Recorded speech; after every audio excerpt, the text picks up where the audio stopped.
What's up guys, Justin Morgan here, Carved Up Vegan Muscle, and for this video I just wanted to discuss some of the differences between training for bodybuilding or aesthetics versus training for sports, specifically strength sports like powerlifting or strongman, and you could include weightlifting and that kind of thing into that category.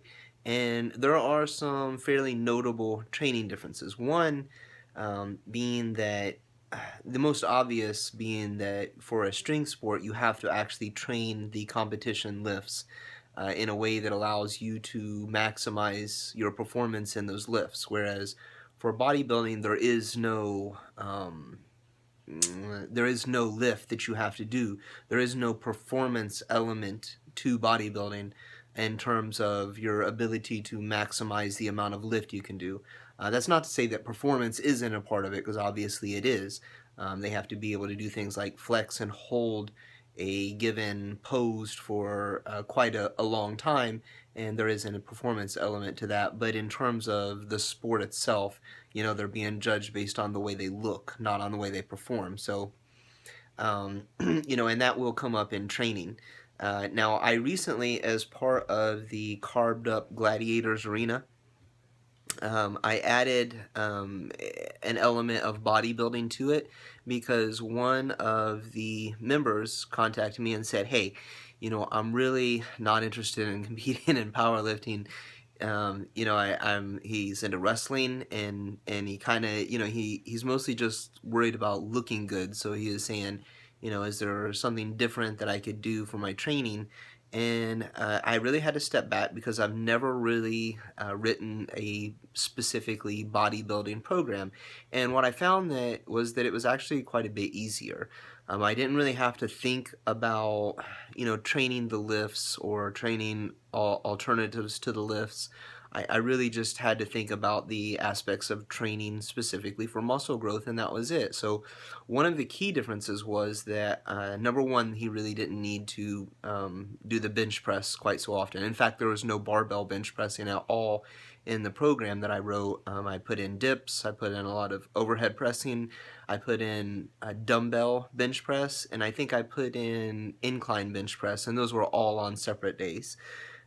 So, that's quite a bit different than a lot of the programs that I write for the rest of the group because they need to be able to maximize the way that they do the lifts. Now, squatting and deadlifting can kind of fall into some of those same categories, but not exactly.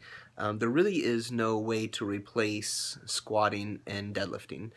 You can use alternatives to those, but the lifts themselves actually kind of are irreplaceable. There's no way to maximize that amount of weight. So that was an element that kind of remained the same, except that, whereas a powerlifting program really should stay kind of at least above a certain percentage of whatever weight you're able to move. So whereas ideally most of the training cycle, if you're training in a 12-week cycle or so, or 8 weeks, or however long you're doing it for, most powerlifting programs will kind of stay above that 80% range, or they'll stay in an RPE of 7 to 10 if you use RPEs instead of percentages, and that will be with reps that are usually less than 5. Early in the training cycle, you might use some sets of 8, 10, 12, but usually for most of it, it'll kind of come back down into that lower rep range.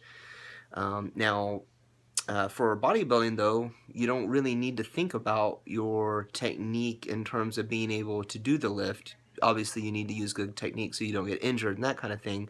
But that really doesn't need to be as much of an element of the program itself. So that also changed the way that some of it was done. So I guess basically the key differences that you see between the two types of programming is that, one, bodybuilding types of programming is much less specific, that it really doesn't need to be within the rep ranges that are used, but both types of programming need you to maximize the amount of muscle that you grow.